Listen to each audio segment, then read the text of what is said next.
Selamat pagi, Pak. Silakan.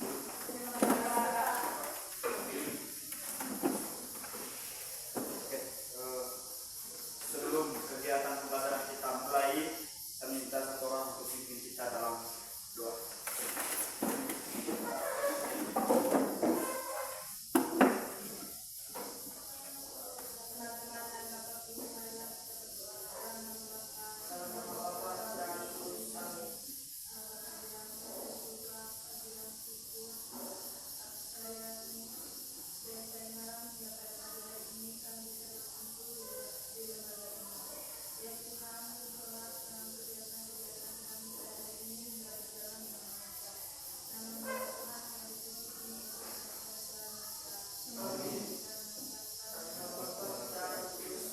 Terima kasih, silakan.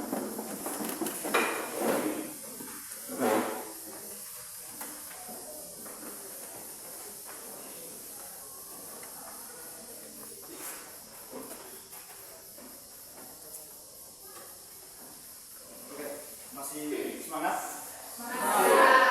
Selamat pagi. Selamat pagi, Pak. Selamat pagi. Selamat pagi, Pak. Semangat pagi.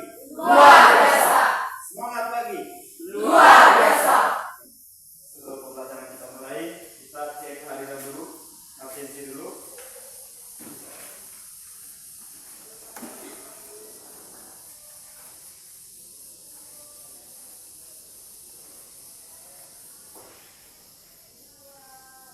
Alfredi, Faid, Ada, Pak. Bersam, Ada, Pak. Sunya, Ada, Pak. Jabarus, Ada, Seda, Pak. Lemin, ada Pak. Jehaman, Ada Pak. Putri, Ada, Pak.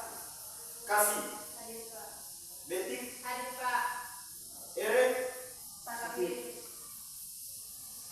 Hasan, Pak. Banul, Ada, Pak. Lis, Ada, Pak. Moi, Ada, Pak. Jeharu. Oke, terima kasih. Kegiatan pembelajaran kita hari ini, kita sama-sama lihat. Coba satu orang baca.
kita mengenal lebih dalam lagi tentang ilmu sejarah. Tadi kalian sudah memberikan penjelasan, ya.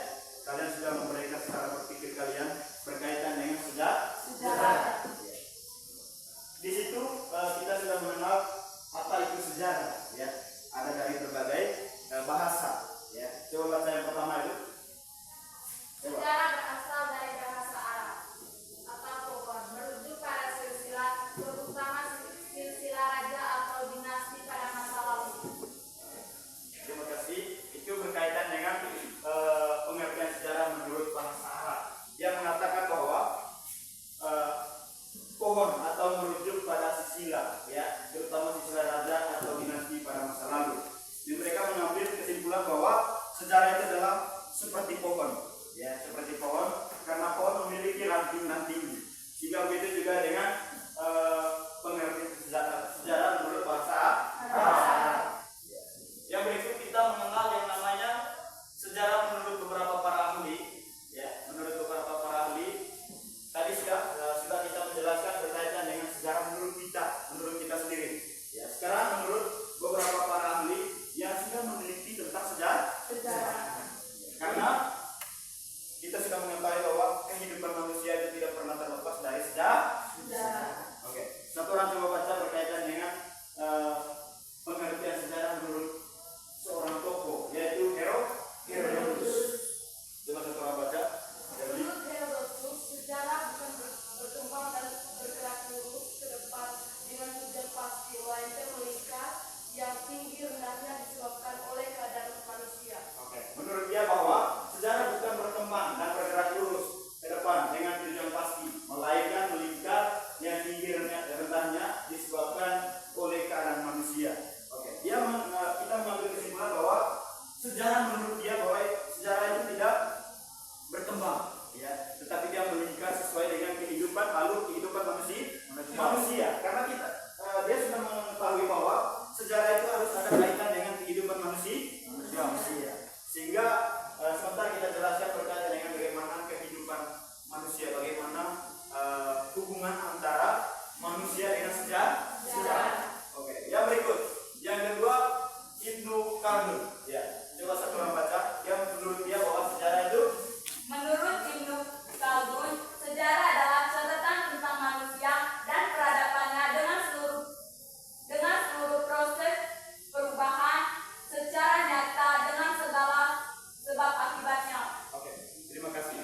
Kita mengambil kesimpulan bahwa yang dikatakan oleh Ibnu Khaldun, dia mengatakan bahwa sejarah itu adalah catatan tentang manusia dan peradabannya dengan seluruh proses perubahan secara nyata dengan segala sebab akibat. Sehingga kita mengambil kesimpulan bahwa menurut dia sejarah itu adalah ada kaitannya dengan kehidupan manusia.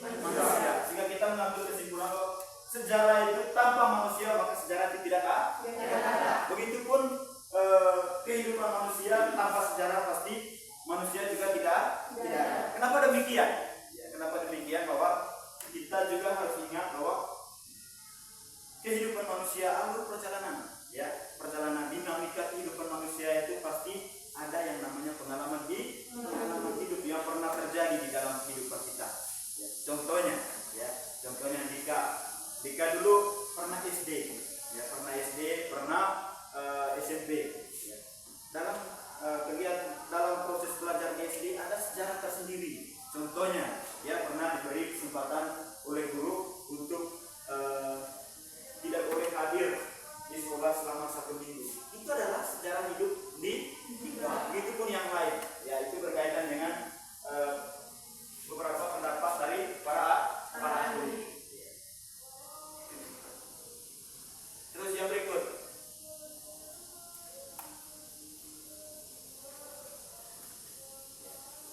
ada lagi beberapa para ahli yang menjelaskan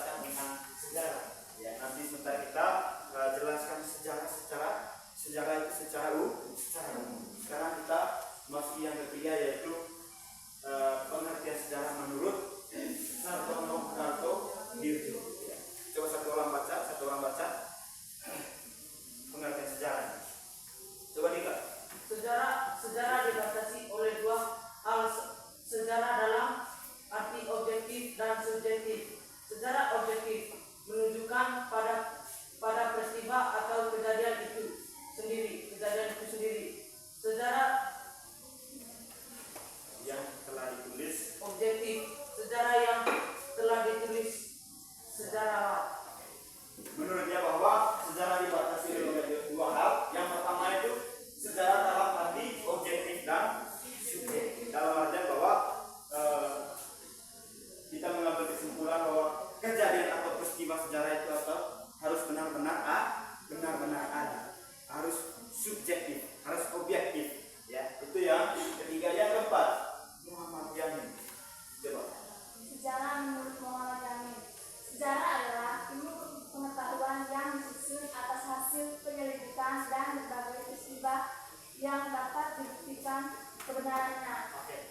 Menurutnya bahwa sejarah itu merupakan pengetahuan yang disusun atas hasil penelitian, atas hasil penyelidikan. Di dalam ilmu sejarah ada yang namanya penelitian sejarah. Kita mengambil kesimpulan apa yang disampaikan oleh Muhammad Yamin bahwa sejarah itu adalah hasil penyelidikan, ya, yang sudah diverifikasi kebenarannya. Dalam artian bahwa dalam proses penelitian sejarah, harus ada yang namanya verifikasi berkas. Dalam artian bahwa dia juga harus ada kebenarannya, bukti kebenarannya. Ya. Contohnya kejadian 17 Agustus, kira-kira ada bukti? Ada. Ya. Pada saat itu adalah Indonesia itu sudah memproklamasikan kemerdekaan. Pada tanggal berapa nikah? 17 Agustus. Sehingga di situ kita mengambil kesimpulan bahwa sejarah itu harus ada kebenarannya, harus sesuai dengan penyelidikan.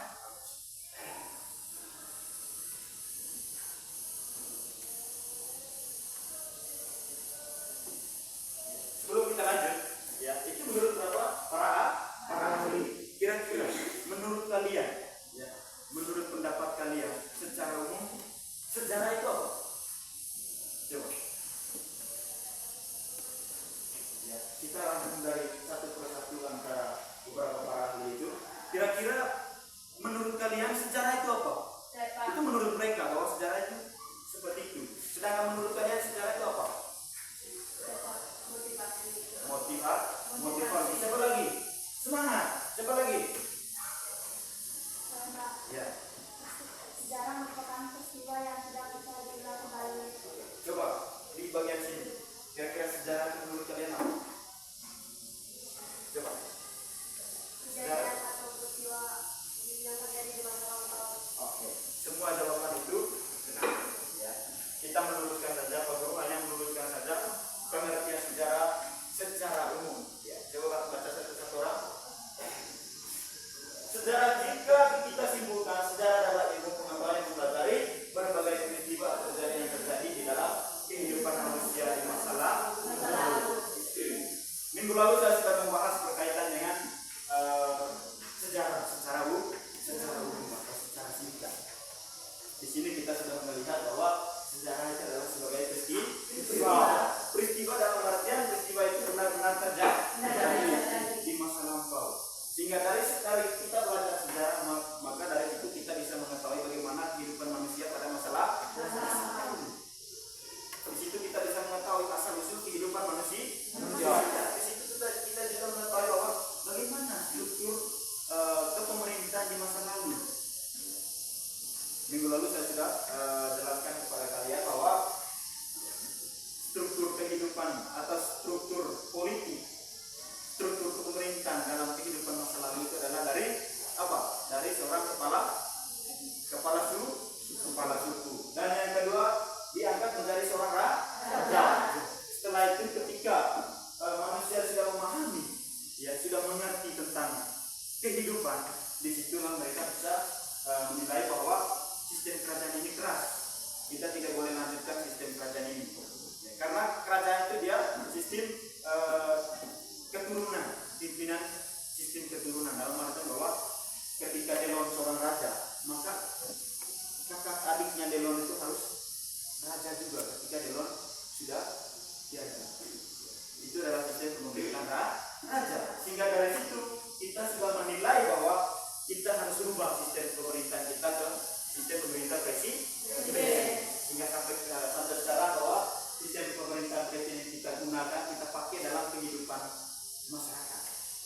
Sehingga dari situ kita bisa memiliki hak untuk memberikan pendapat, hak di dalam diri kita itu ada. Sedangkan waktu kerajaan, hak sebagai seseorang atau individu itu tidak memiliki. Contohnya Servin, hak dari Servin adalah dia mau istilahnya dia hak untuk memiliki sesuatu contohnya. Tetapi ketika raja mengatakan tidak boleh, Anda harus kerja seperti ini, kerja untuk saya, itu tidak memiliki hak moral atau kewajiban kita. Ya. Sedangkan waktu sistem pemerintahan kita ke presiden, maka disitulah muncul hak kita untuk memilih seseorang menjadi seorang pemimpin. Bisa paham dulu? Bisa. Sampai di sini bisa paham? Bisa. Ini berkaitan dengan kegiatan awal kita, berkaitan dengan pengertian sejarah. Sebelum kita mengenal yang namanya konsep-konsep sejarah. Oke, yang berikut kita masuk di ciri-ciri utama sejarah. Ciri-ciri utama sejarah itu bapak saya yang pertama. Kata orang. Peristiwa yang abadi. Peristiwa yang abadi. Artinya peristiwa tidak berubah-ubah. Itu ciri utama sejarah. Ya. Ciri utama sejarah dalam artian yang pertama yaitu tidak berubah-ubah atau peristiwa yang abadi. Dia tidak boleh berubah-ubah. Contohnya di peristiwa pada tahun lalu, contohnya pada kejadian itu desa Balas Permai mengalami longsor. Tetapi dalam cerita dia tidak boleh berubah-ubah bahwa bukan desa Balas Permai itu tidak ada yang namanya longsor. Padahal nyatanya ada. Sehingga itu dia tidak berubah-ubah. Yang kedua, peristiwa yang unik. Artinya bahwa hanya terjadi satu kejadian, tidak pernah berubah-ubah. Ya. Dalam artian bahwa ia hanya terjadi satu kali. Ya, terjadi satu kali. Contohnya, Indonesia awal kehidupan manusia pada zaman dulu itu kehidupan manusia itu nomaden.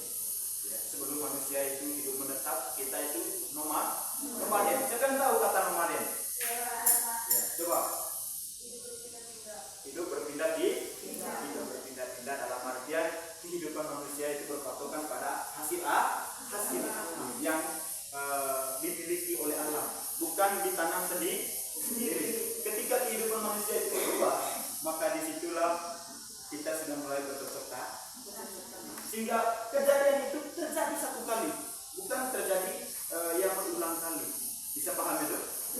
Yang ketiga, peristiwa yang penting. Dalam artian bahwa peristiwa yang penting dan dijadikan momentum karena yang mempunyai arti dalam menentukan kehidupan orang.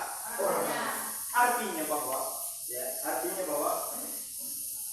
peristiwa ini menjadi peristiwa sejarah itu merupakan peristiwa yang penting karena itu menjadi momen dalam diri seseorang. Bisa paham itu? Momen itu adalah momen pengalaman hidup bahwa pengalaman hidup atau yang pernah dialami oleh Garen Takasi contohnya tidak pernah dialami oleh Servin, tetapi perjalanan kejadian itu hanya yang bisa jelaskan itu hanya Garen. Begitu juga dengan pengalaman hidup yang dialami oleh Dika. Dia memiliki pengalaman hidup yang beda. Bisa paham itu?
sudah mengetahui bahwa sejarah itu adalah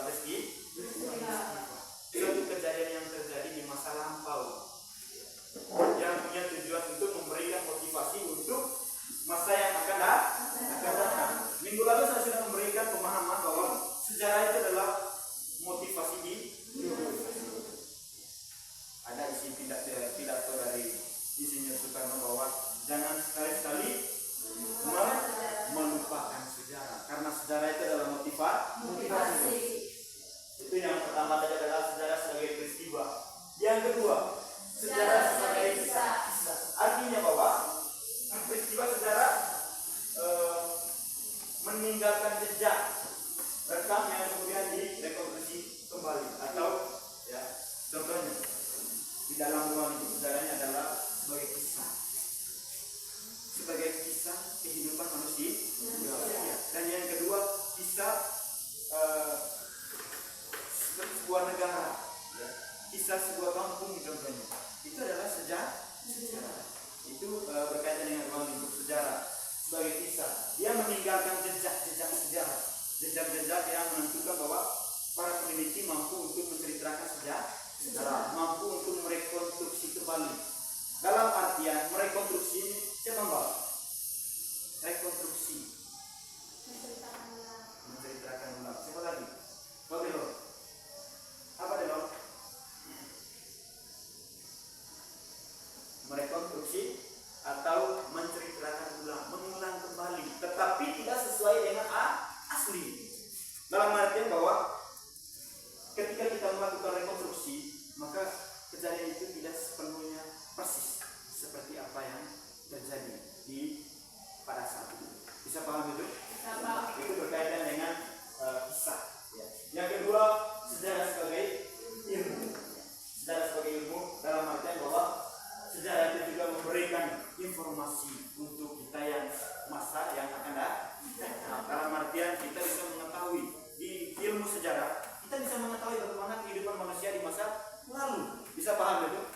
Bisa. Dengan sejarah kita bisa mengetahui kira-kira bagaimana kehidupan manusia di masa lampau. Kira-kira dinamika perjalanan hidup manusia itu, apakah manusia itu muncul seperti sekarang ini, atau mungkin ada prosesnya. Contohnya manusia itu berasal dari manusia purba.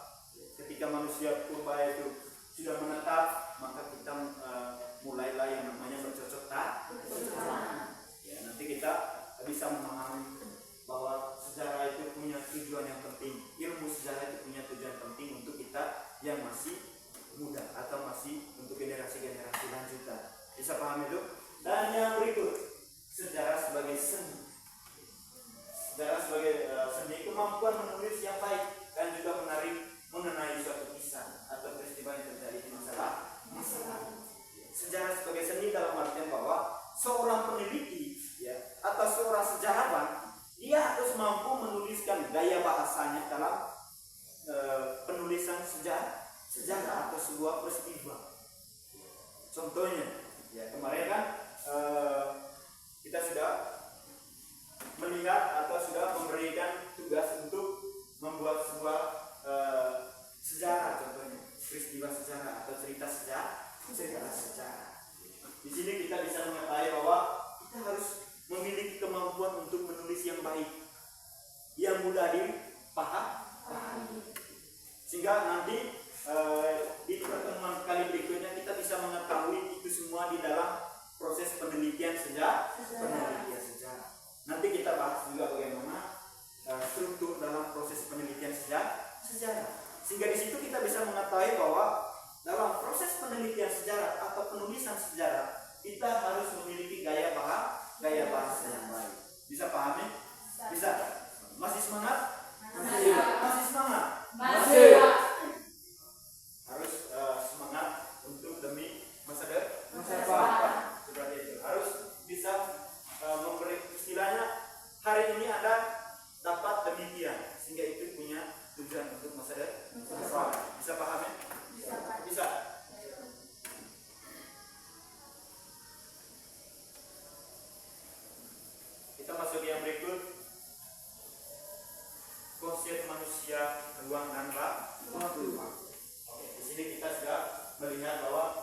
unsur sejarah ya. Dalam sejarah itu punya konsep, punya unsur ya. Di sini yang pertama itu manusia. Di sini kita sudah melihat contohnya ya, contoh bahwa dalam sebuah peristiwa sejarah itu seperti itu. Nanti sebentar kita juga buat dalam bentuk kelompok untuk membuat tugas ya, atau membuat sebuah peristiwa atau kejadian. Nanti kalian bisa menentukan sesuai dengan unsur yang ada. Bisa paham? Bisa. Kita bahas dulu yang pertama yaitu Manusia. Dalam kehidupan sejarah ya, dalam kejadian, dalam peristiwa atau sesuatu hal yang terjadi, itu harus ada yang namanya manusia. Dalam artian bahwa kita selalu ingat bahwa tanpa manusia maka tidak ada yang namanya sejarah, tidak ada yang namanya sebuah peristiwa. Itu yang pertama. Dan yang kedua, ruang dalam artian itu berkaitan dengan keadaan geografi atau tempat atau lokasi ya, gitu ya. Lokasi di mana kejadian itu terjadi ya. Di mana kira-kira lokasi kejadian itu berkaitan dengan ruang. Contohnya hari ini adalah kalian mengikuti mata pelajaran sejarah. Siapa manusianya? Kita semua. Dan yang kedua, ruang, di mana lokasi atau tempat kejadian itu, yaitu di dalam ruang kelas. Itu contoh sejarah. Dan yang berikutnya itu waktu. Waktunya adalah kira-kira kapan peristiwa itu terjadi. Dia harus menentukan berkaitan dengan 15 kapan peristiwa itu terjadi. Ya, seperti kejadian proklamasi kemerdekaan yaitu pada tanggal 17. Seperti contoh yang kita ambil tadi bahwa di dalam kelas pada jam berapa kalian mengikuti mata pelajaran sejarah? Bisa pahami sampai sini? Bisa pahami? Bisa.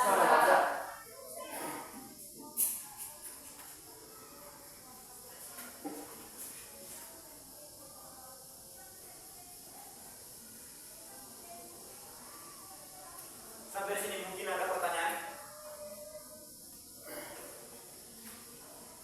Nanti sebentar baru kita rangkumkan semua berkaitan materi kita hari ini. Ya, masih banyak materi kita. Sampai sini bisa pahami? Bisa mengerti? Dari pengertian sejarah, ciri-ciri utama sejarah, ruang lingkup sejarah, nanti kita bahas juga berkaitan dengan cara berpikir sejarah. Ya. Yang kita masuk materi yang berikut berkaitan dengan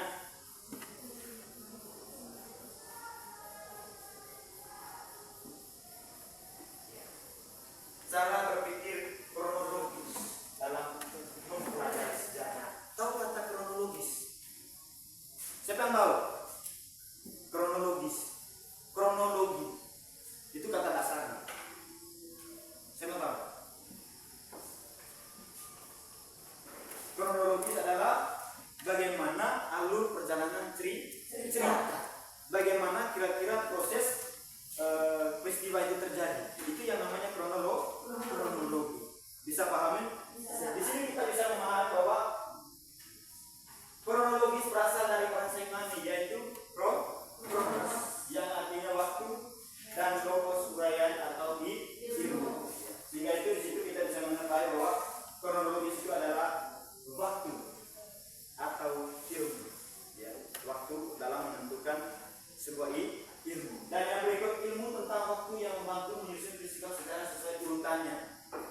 Kronologis dalam artian bahwa dia membantu para peneliti dalam artian sejarawan, seorang penulis sejarah. Dia membantu untuk bisa menentukan waktu kapan peristiwa itu terjadi.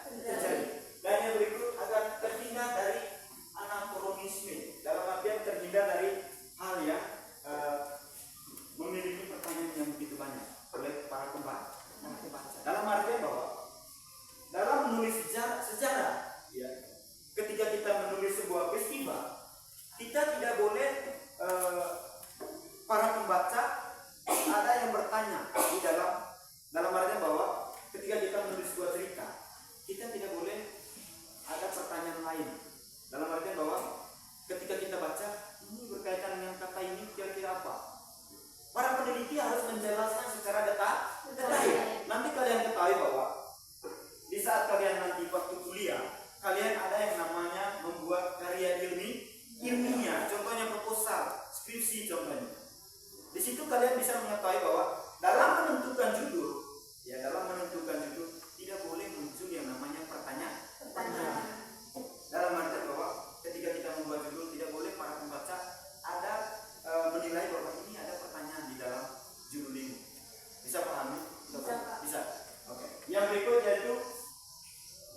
itu berkaitan dengan anakronisme, ya.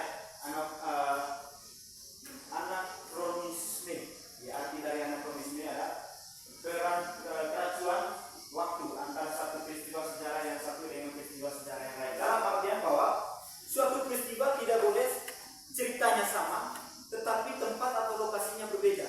Dalam artian bahwa pada saat kita menceritakan suatu peristiwa, kita harus menceritakan sesuai dengan alur kejadian sampai kejadian itu ada yang namanya sebab akibat di dalam proses penulisan sejarah. Tidak boleh juga kita menuliskan sejarah. Contohnya kita menuliskan sejarah tentang desa Balus Permai. Kita harus membahas berkaitan dengan desa Balus Permai saja. Jangan membahas tentang desa Nampang. Itu berkaitan dengan anakronisme. Tidak boleh waktunya sama atau peristiwa yang sama. Dalam artian bahwa ketika kita menulis sejarah, kita harus menulis sejarah sesuai dengan judul. Seperti apa yang ditulis para peneliti berkaitan dengan sejarah. Contohnya, sejarah proklamasi kemerdekaan Indonesia. Sehingga dia membahas berkaitan dengan bagaimana sistem atau bagaimana struktur sebelum Indonesia itu membaca teks proklamasi oleh Insinyur Soekarno. Kira-kira kejadian apa yang terjadi pada saat dia membaca? Sehingga di situ kita bisa mengetahui bahwa dalam proses pembacaan teks proklamasi yang awalnya itu sudah dirancang untuk baca di lapangan, lapangan besar yang ada di daerah mana? Pembacaan teks proklamasi di mana? Di mana? Di Jakarta. Dia sudah menentukan harus di lapangan. Tetapi waktu itu dengan keadaan Indonesia tidak stabil, dalam artian masih banyak para penjajah yang punya tujuan untuk mengambil kembali negara Indonesia, sehingga mereka bacakan melalui media. Dan yang kedua berada di halaman rumah Insinyur Soekarno. Sehingga di situ kita sebagai masyarakat luas hanya bisa membaca di media, di televisi maupun di media cetak atau itu berkaitan dengan kejadian atau peristiwa berkaitan dengan proklamasi kemerdekaan Indonesia.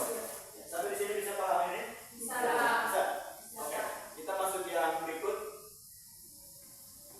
Ini beberapa contoh berpikir kronologis atau contoh sejarah, ya. Contoh kejadian yang terjadi baik itu pada tahun 1945, pada tanggal 6, tanggal 14 Agustus, 17 Agustus, dan tanggal 9 Agustus dan tanggal 16 Agustus. Coba baca yang pertama, tanggal 6 Agustus 1945. Kota Hiroshima dibom atom oleh sekutu.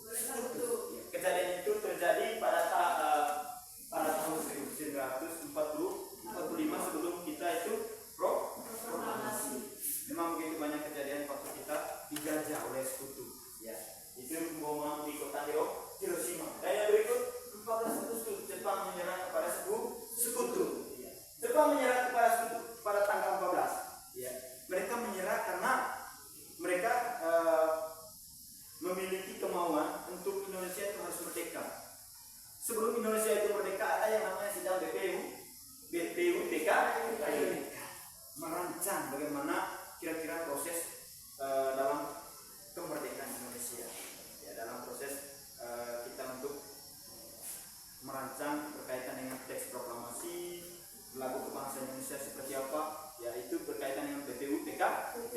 Dan yang berikut yaitu proklamasi kemerdekaan, yaitu pada tanggal 17 Agustus. Itu adalah suatu momen, ya, suatu sejarah yang paling utama di dalam kehidupan masyarakat Indonesia.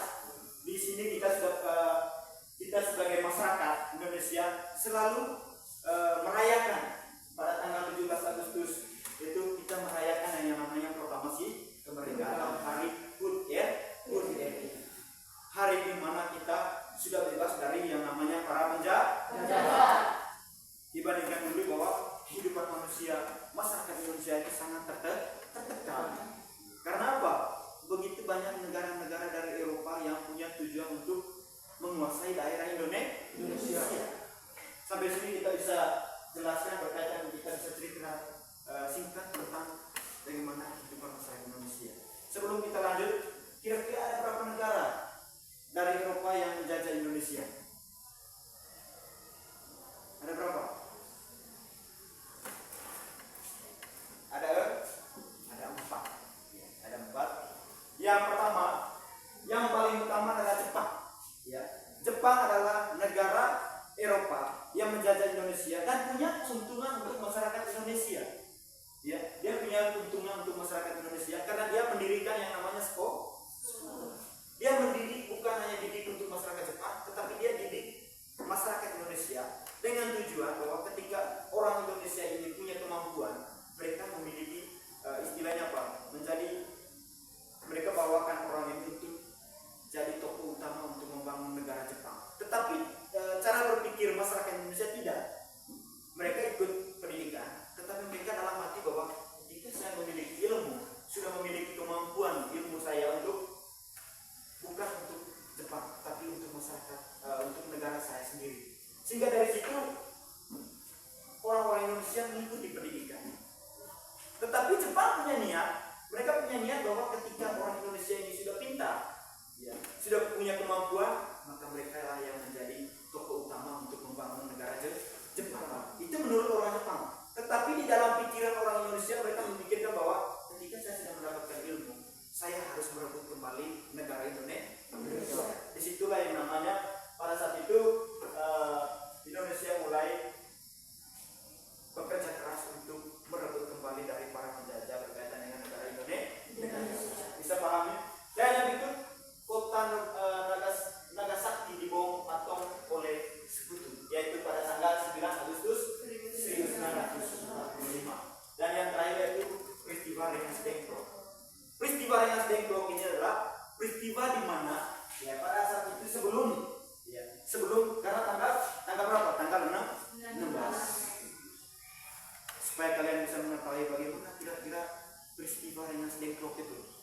Peristiwa Rengas Dengklok ini adalah peristiwa di mana para pemuda Indonesia itu tidak sependapat dengan golongan tua. Golongan muda dengan golongan tua tidak sependapat. Karena apa? Golongan muda waktu itu atau para pemuda waktu itu mereka punya niat supaya Indonesia ini kita harus merdeka sudah. Karena sekutu Jepang sudah menyerah tanpa syarat. Kita harus cepat-cepat merdeka. Itu para orang muda. Tetapi golongan tua tidak. Mereka berpikir dulu kira-kira bagaimana cara kita untuk melakukan proklamasi kemerdekaan. Dari situlah mereka mulai menculik presiden dan wakil presiden. Siapa presiden kita waktu Indonesia itu dijajah? Insinyur? Para pemuda waktu itu mereka menculik, menyembunyikan yang namanya presiden. Yang mereka sembunyi istilahnya di gua. Mereka menyembunyikan di gua berkaitan dengan presiden dan wakil presiden.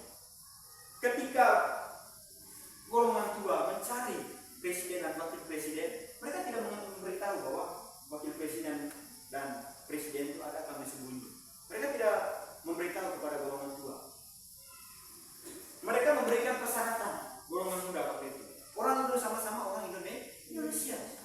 Golongan muda memberikan persyaratan bahwa kami memberitahukan berkaitan dengan presiden dan wakil presiden, tetapi kita harus merdeka, harus mulai yang namanya proklamasi. Sehingga pada tanggal 17 terjadilah yang namanya proklamasi kemerdekaan Indonesia.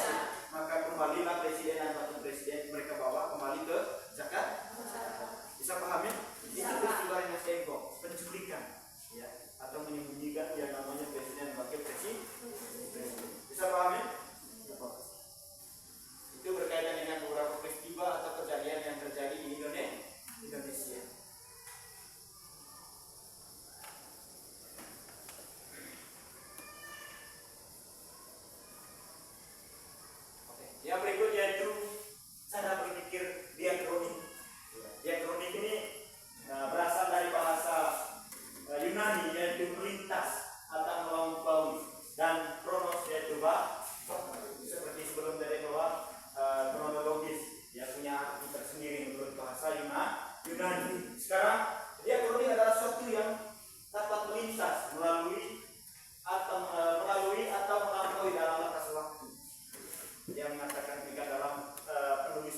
para penulis ya yang menuliskan buku ini, dia harus punya ketajaman dalam menilai bahwa apakah buku ini bisa dipahami atau bisa dimengerti oleh para pembaca atau tidak. Sehingga dalam menuliskan sebuah cerita ya, atau peristiwa itu harus benar-benar teliti. Contohnya kalian menuliskan sebuah cerita sejarah. Di situ kalian harus teliti. Telitinya dalam artian bisa menentukan tokoh, bisa menentukan sebab akibat, bisa menentukan ruang dan waktu. Bisa pahami?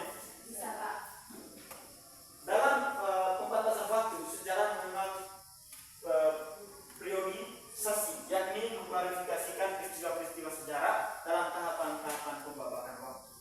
Pembabakan waktu dalam artian ketika kita menulis sebuah sejarah, ya, di akhir atau dalam penulisan penutup, kita juga harus mengingatkan bagaimana kita harus mengklarifikasi kembali, melihat kembali, memantau kembali berkaitan dengan penulisan sejarah.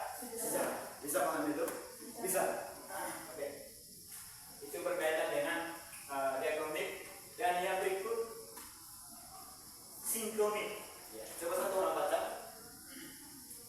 Berasal dari bahasa Yunani yaitu sin. Yang artinya dengan. Dan kronos yang artinya waktu. Itu berkaitan dengan sinkronik. Ya. Dalam kamus besar bahasa Indonesia, sinkronik artinya sebagai segala sesuatu yang bersangkutan dengan peristiwa yang terjadi pada suatu masa. Itu sinkronik. Dia harus punya istilahnya apa? Itu dia berkaitan dengan peristiwa atau kejadian yang terjadi pada satu masa. Ya, itu berkaitan dengan sinkronik. Mempelajari peristiwa sejarah dengan segala aspeknya pada masa atau waktu tertentu secara mendalam. Contohnya kejadian itu terjadi pada tanggal 18. Di situ pengesahan teks proklamasi contohnya. Itu adalah berkaitan dengan suatu kejadian, harus bisa menentukan waktu dan kapan peristiwa itu terjadi. Bisa paham itu? Bisa, Pak. Kita masuk yang berikut.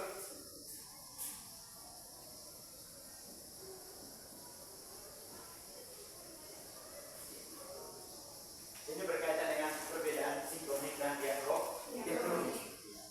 Penulisan sinkronik, ya, penulisan sinkronik itu adalah penulisan yang melebar dalam ruang.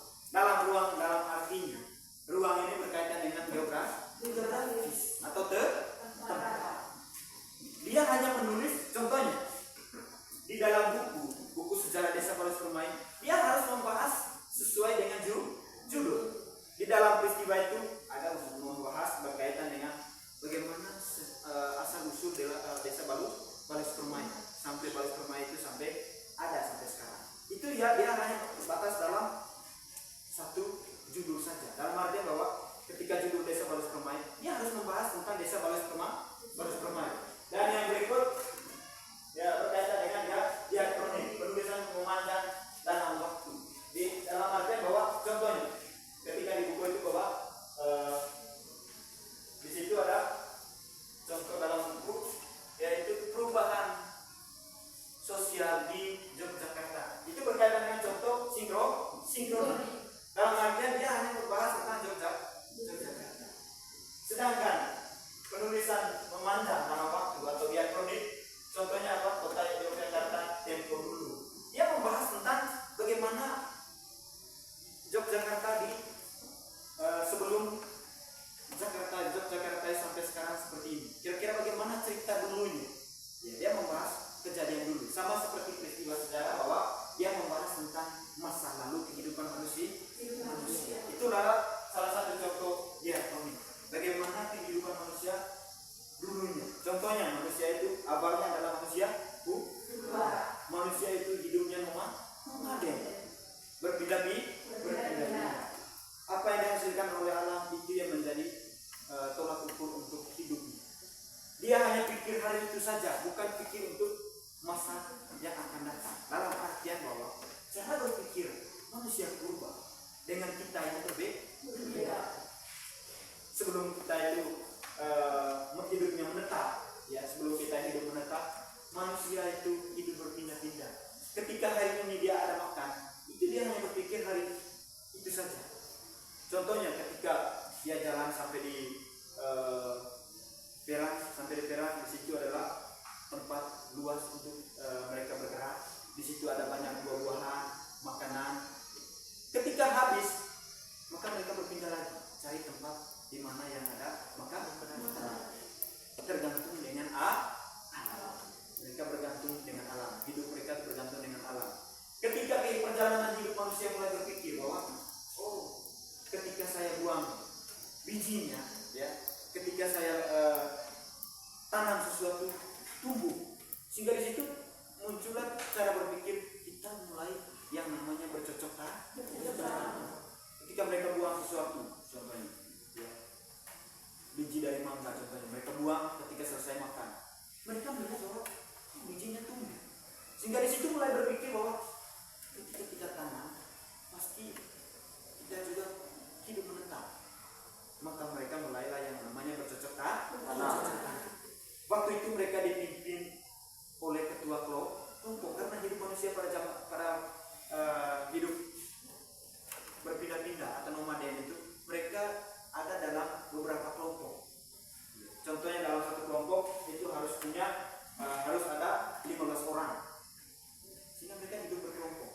Ketika mereka sudah mengenal yang namanya tulisan, sudah mengenal yang namanya bercocok tanam, mulailah hidup menetap dan dipimpin oleh seorang kepala suku. Dan yang kedua, mulailah yang namanya dipimpin seorang raja.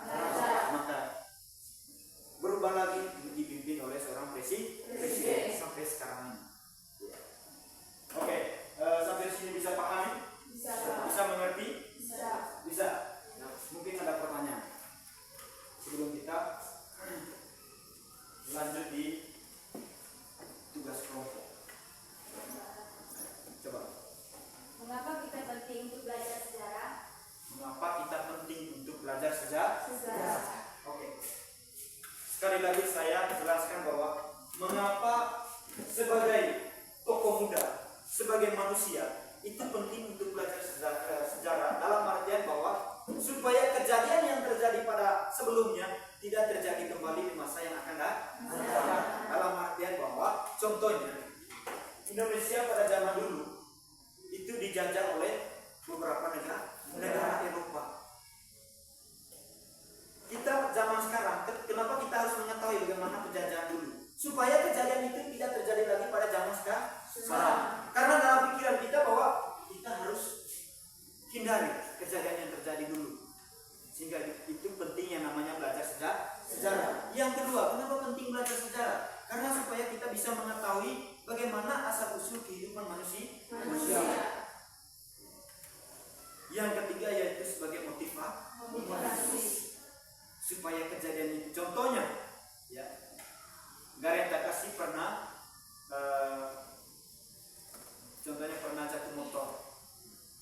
Ketika dia mengingat kembali di masa sekarang, dia jarang sekali untuk naik motor. Itu adalah dia selalu menjadi motivasi dalam diri dia ketika dia mengingatkan peristiwa tersebut, peristiwa yang pernah terjadi. Bisa paham itu? Bisa. Yang kedua, ya dulu. Kira-kira bagaimana hubungan sejarah dengan seni? Bagaimana hubungan sejarah dengan seni? Tadi kita sudah jelaskan bahwa sejarah itu harus gaya bahasanya itu harus bisa dipahami, bisa dimengerti, dan para pembaca juga harus menikmati apa yang menjadi pembaca. Ya, bacanya harus jelas, tulisannya juga, gaya bahasanya juga harus unik. Dalam penulisan sejarah ada yang mengatakan bahwa dalam menceritakan sejarah zaman dulu ada gambar di sampingnya. Seperti ini, seperti infokus ini, ketika PowerPoint ini, ketika saya menayangkan materi menggunakan ini adalah salah satu gaya tarik untuk kalian itu bisa paham, bisa mengerti itu, bisa. Oke. Yang berikut. Apa hubungan sejarah dengan manusia? Sejarah dengan manusia.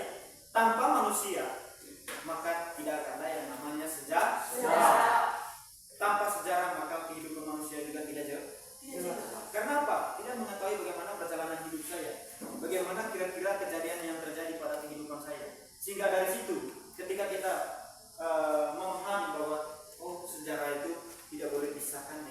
manusia. Karena salah satu kejadian yang terjadi harus ada yang namanya manusia.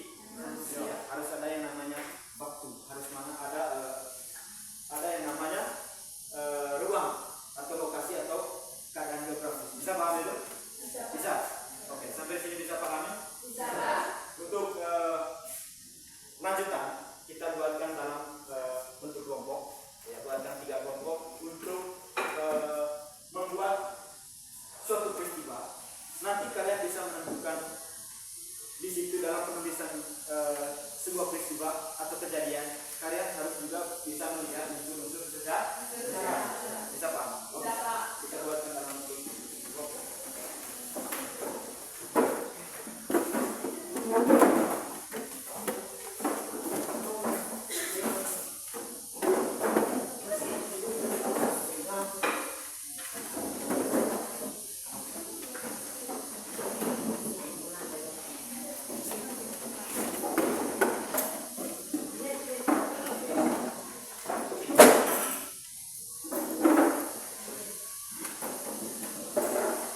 Tugas kalian, ya, tugas kalian adalah membuat sebuah peristiwa atau kejadian atau sejarah. Nanti kalian menentukan di mana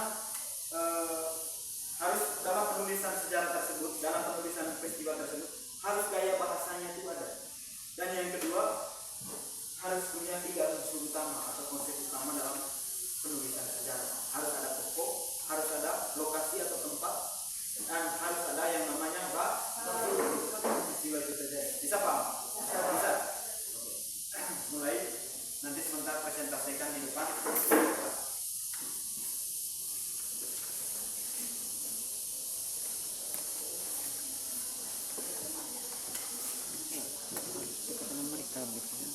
Supaya bisa ambil.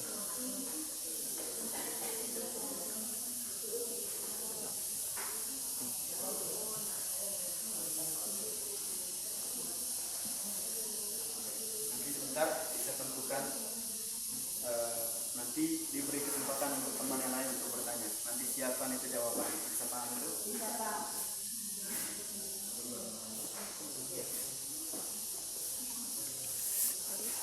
Kalian ingin mendengar?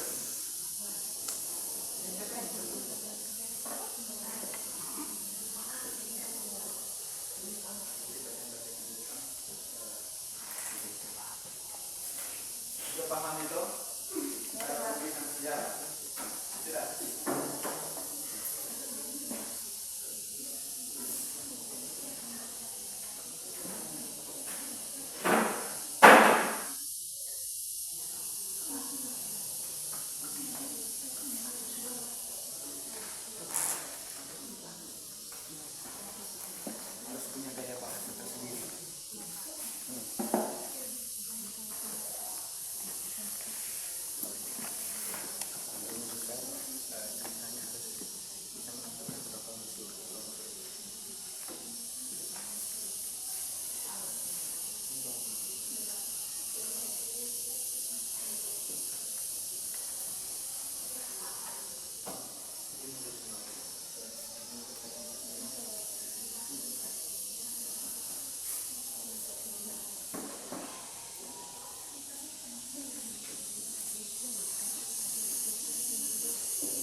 berapa menit?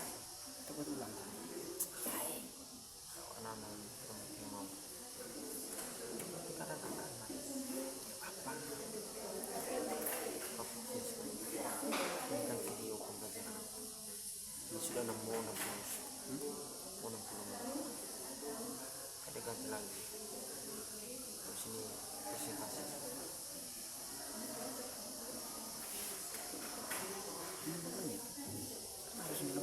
Jam.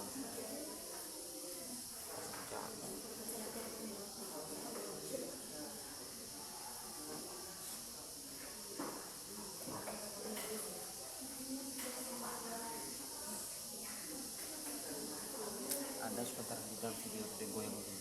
Goyang ini. Perlu ini bolanya longgar sampai setia kemana.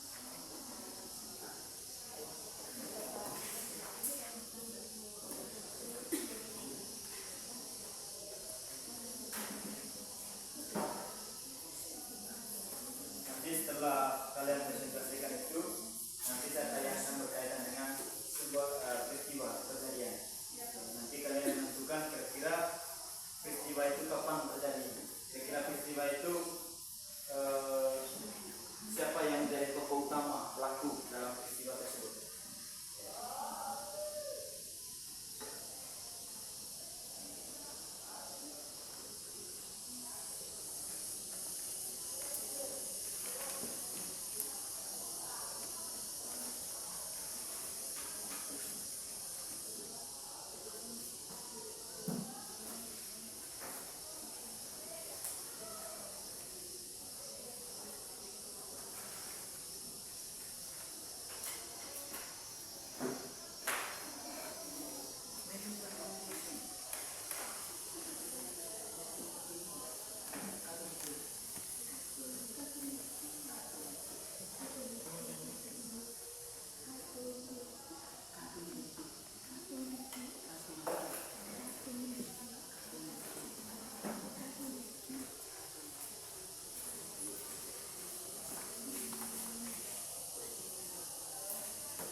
Oke, sudah.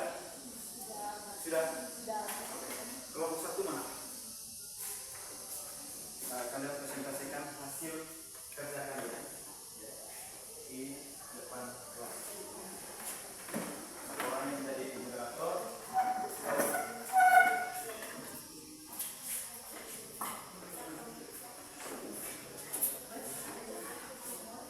Teman-teman yang lain bisa mendengarkan dan menyimak apa yang menjadi tulisan mereka. Kira-kira apa yang kalian mau tanyakan sesuai dengan bacaan mereka. Bisa paham? Silakan. Selamat pagi teman-teman dan Bapak Guru. Selamat pagi. Terima kasih waktu yang telah diberikan kepada kelompok kami.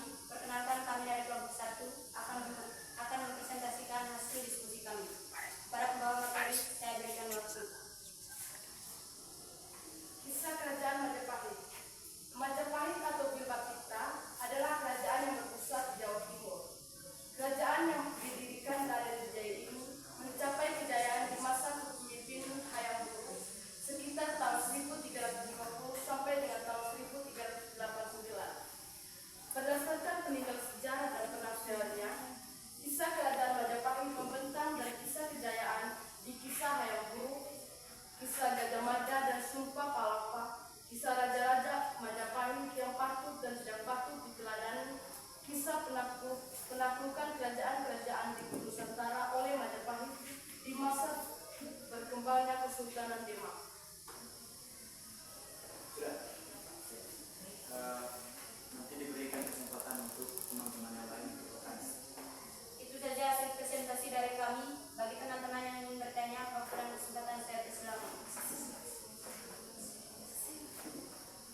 yang ke-78. Artinya, sudah 78 tahun Indonesia merdeka. Kemerdekaan Indonesia sendiri tak datang tiba-tiba. Kemerdekaan Indonesia didapat dari perjuangan dan pengorbanan para pahlawan melawan penjajah. Makna dan arti kemerdekaan tentu sangat besar bagi masyarakat Indonesia. Berbagai peristiwa penting melatar belakangi kemerdekaan Indonesia, dimulai dari peristiwa Rengas Dengklok hingga pembaca teks proklamasi. Selanjutnya itu saja hasil presentasi dari kelompok kami. Bila ada pertanyaan, kami berikan kesempatan. Oke, mungkin ada pertanyaan dari kelompok Saya perwakilan dari kelompok 3 akan mengajukan pertanyaan kepada kelompok 2. Berdasarkan materi yang sudah dipaparkan dari kelompok 2, tentukan 3 unsur penting dalam sejarah.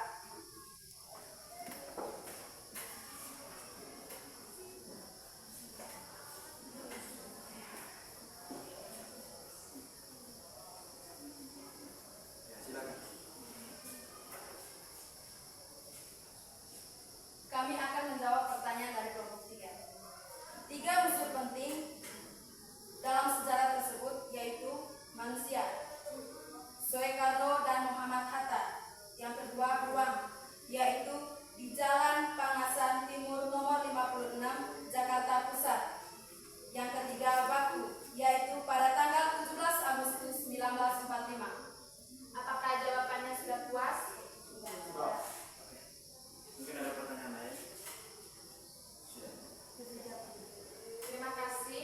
Itu saja hasil presentasi dari kelompok kami. Kurang dan lebihnya mohon maaf jika ada kata-kata yang salah. Terima kasih. Terima kasih, silakan.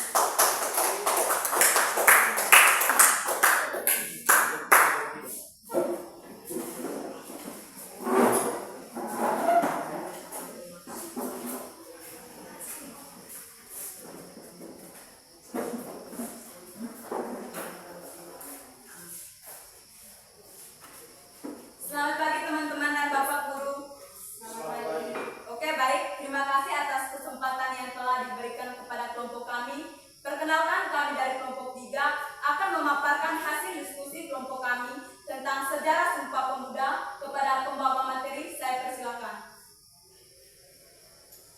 Sejarah Sumpah Pemuda pada tanggal 27 sampai 28 Oktober 1949, lahirnya Sumpah Pemuda II yang digagasi oleh Persatuan Pelajar-Pelajar Indonesia atau PPI dan dihadiri oleh organisasi pemuda. Rapat pertama ini diselenggarakan di Gedung Katolike Jongenlingen Bon atau KJB Lapangan Banten. Sekian presentasi dari kami. Jika teman-teman belum mengerti atau belum paham tentang sejarah Sumpah Pemuda, kami berikan kesempatan untuk bertanya. Silakan. Mungkin ada pertanyaan. Tentukan 3 unsur penting dalam sejarah Sumpah Pemuda. Oke, baik. Pertanyaan yang sangat bagus. Kami akan menjawab pertanyaan dari kelompok 1. 3 unsur penting sejarah yaitu manusia, dihadiri oleh organisasi muda. Yang kedua, ruang, di Gedung Katolike Jongenlingen Bon atau KJB Lapangan Banten. Waktu, pada tanggal 27 sampai 28 Oktober 1949. Apakah jawabannya kurang puas? Sekian presentasi dari kami. Kurang dan lebihnya kami mohon maaf.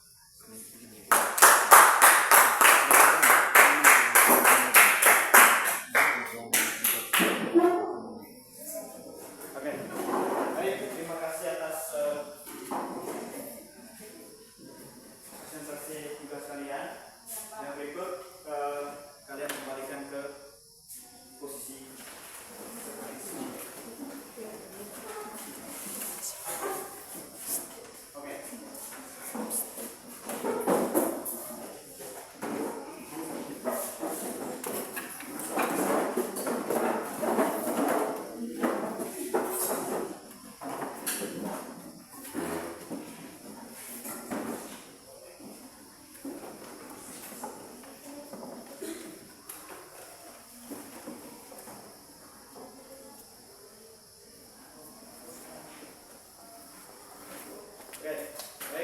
berikut kita simpulkan berkaitan dengan materi kita hari ini.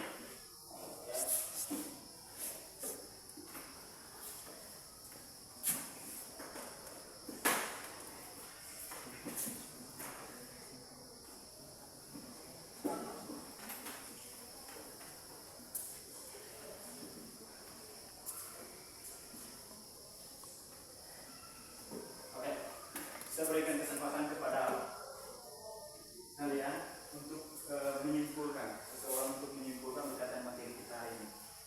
Ya, nanti ketika kalian sudah simpulkan, sampaikan itu, dan nanti Pak Guru yang menjelaskan berkaitan dengan apa yang kalian simpulkan itu sesuai ini. Ya. Bisa pahami?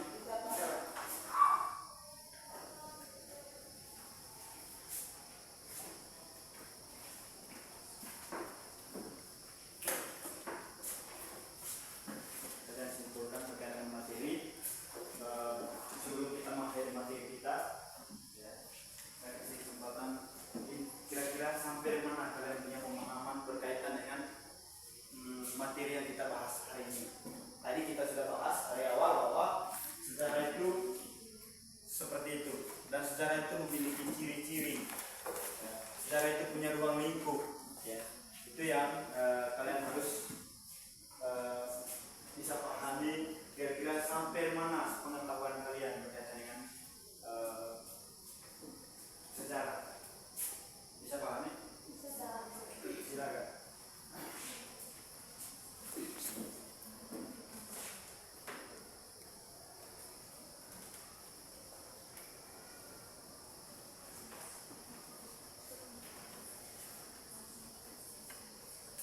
Kalian harus mampu untuk menyampaikan pendapat kalian berkaitan dengan materi kita ini. Oke, silakan. Kita dapat menunjukkan bahwa tanpa manusia sejarah pun tidak ada. Oke. Siapa lagi? Terima kasih. Ya. Berarti teman kalian sudah memahami bahwa sejarah itu punya arti yang sangat penting di dalam kehidupan manusia. Tanpa kehidupan tanpa sejarah, maka kehidupan manusia itu tidak jelas. Dalam artian bahwa di dalam alur atau perjalanan atau dinamika, ya, kehidupan manusia itu harus ada yang namanya sejarah atau yang namanya pengalaman hidup. Ya. Di situ kita bisa menjadi momentum yang sangat penting di dalam kehidupan manusia. Ya. Sehingga di sini kita bisa mengetahui bahwa memahami secara mendalam bahwa sejarah itu hal yang sangat penting. Ilmu sejarah itu hal yang paling utama di dalam kehidupan manusia. Karena ketika kita tidak mengetahui sejarah kehidupan kita, maka disitulah kita tidak memahami apa arti dari kehidupan. Di situ kalian bisa memahami. Contohnya, ya tadi saya sudah memberikan penjelasan secara singkat berkaitan dengan kehidupan manusia di masa lalu. Ketika kita sudah memahami sejarah, di situ kita bisa mengetahui bahwa sejarah itu adalah hal yang paling utama di dalam kehidupan manusia. Di situ kita bisa memahami bagaimana kehidupan kita awal, bagaimana kira-kira awal Indonesia itu sebelum Indonesia itu merdeka, kira-kira apa yang terjadi. Di situ kita bisa memahami berkaitan dengan arti sejarah. Ya, itu menurut teman kalian tadi. Siapa lagi? Mungkin ada. Silakan berdiri. Kesimpulan dari saya tentang sejarah adalah sejarah merupakan peristiwa yang telah terjadi dan tidak dapat diulang kembali. Oke, tidak dapat diulang kembali. Itu dia sudah memahami bahwa di dalam sejarah, ya teman kalian sudah memahami bahwa sejarah itu adalah suatu peristiwa, ya, suatu kejadian yang terjadi di dalam kehidupan manusia. Suatu peristiwa itu adalah peristiwa yang tidak boleh diulang kembali.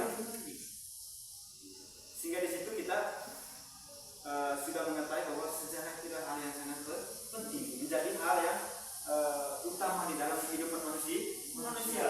Sejarah itu menjadi patokan, menjadi motivasi untuk kehidupan kita. Seperti kalian ketahui bahwa di dalam ilmu sejarah, ya di situ kalian bisa memahami apa itu manusia itu seperti apa. Dari situ kalian mengetahui, Paulus Permai itu contohnya. Paulus Permai itu adalah desa yang dibentuk pada tanggal atau tahun sekian. Ya. Kira-kira bagaimana asal usul kehidupan masyarakat Paulus Permai? Di dalam ilmu sejarah kalian sudah mengetahui bagaimana kehidupan manusia. Contohnya kejadian nama masa. Di situ kalian sudah, walaupun kalian belum lahir pada kejadian itu terjadi, tetapi dengan sejarah, dengan adanya ilmu sejarah kalian sudah mengetahui bagaimana alur atau perjalanan ceritanya. Di situ kalian bisa mengetahui, berarti Rana Masang itu terjadi karena itu. Awal kehidupan manusianya seperti ini, awal terjadinya, ya sehingga terjadilah seperti yang kita lihat sampai sekarang ini. Sudah bisa pahami? Oke. Sebelum kita akhiri, saya memberikan motivasi untuk kalian bahwa penting itu kita harus belajar sejarah. Kalian harus ingat baik-baik bahwa sejarah itu punya 3 unsur yang utama. Ketika kalian nanti menjadi seorang sejarawan, bukan hanya menulis tentang sejarah, bukan hanya menulis tentang sebuah peristiwa sejarah di masa lalu, tetapi ketika kalian membuat sebuah karya ilmiah, ketika kalian membuat sebuah judul, contohnya judul proposal kalian adalah upacara tempal, upacara tempal di desa Paulus Permai. Itu adalah salah satu judul proposal atau skripsi. Yang kalian bahas di situ harus melihat 3 unsur pokok tadi, yaitu tokoh, siapa yang menjadi tokoh utama dalam kegiatan tempal tersebut. Bisa pahami? Kapan peristiwa itu terjadi? Dan yang terakhir, di mana tempat itu? Yaitu di desa Paulus Permai. Bisa pahami itu? Bisa. Sampai sini bisa pahami berkaitan dengan sejarah? Bisa. Yang pertama tadi kita sudah jelaskan, sejarah itu adalah ilmu pengetahuan yang mempelajari tentang sebuah peristiwa yang memiliki arti yang utama di dalam kehidupan manusia pada masa dulu, masa sekarang, dan masa yang akan datang. Bisa paham itu? Dan yang ketiga tadi ciri-ciri sejarah kita sudah jelaskan. Yang berikut yaitu ruang lingkup sejarah. Dan yang terakhir tadi kita sudah membedakan diakronik dan sinkronik. Sampai sini bisa pahami? Bisa. Sebelum kita akhiri untuk mata pelajaran kita hari ini sampai di sini saja. Nanti untuk minggu depan kita bahas berkaitan dengan kehidupan manusia pada masa praaksara dan aksara, ya, praaksara dan aksara. Bisa paham itu? Bisa, Pak. Minggu depan, ya, nanti itu dijelaskan minggu depan berkaitan materi praaksara, bagaimana kehidupan manusia praaksara. Ya, di situ kalian nanti bisa memberikan secara detail berkaitan dengan pelajaran sejarah. Oke. Terima kasih untuk partisipasi kalian pada hari ini. Ya, semoga saja apa yang kalian dapat, apa yang kalian sudah menyimak pada hari ini itu menjadi motivasi, menjadi dorongan hidup kalian supaya kalian itu lebih fokus lagi untuk belajar tentang sejarah. Sebelum kita akhiri materi kita hari ini, saya memberikan satu hal bahwa sedikit saja yang saya berikan hari ini, tetapi saya minta kalian untuk bisa lebih banyak lagi untuk membaca, lebih banyak membaca, apa yang kalian dapatkan juga lebih banyak, lebih banyak melihat, lebih banyak juga kita harus memahami apa yang saya lihat. Bisa pahami? Sebelum kita akhiri, saya minta teman kalian untuk pimpin kita dalam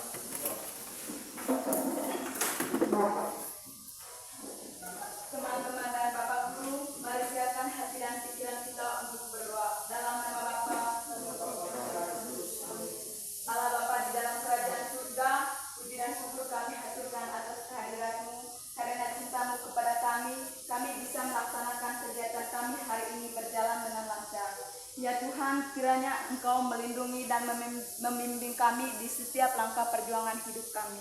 Dikau kami puji kini, esok, dan sepanjang masa. Amin. Dalam nama Bapa. Terima kasih, silakan duduk. baru kita ketemu lagi berkaitan dengan sejarah. Terima kasih dan selamat siang.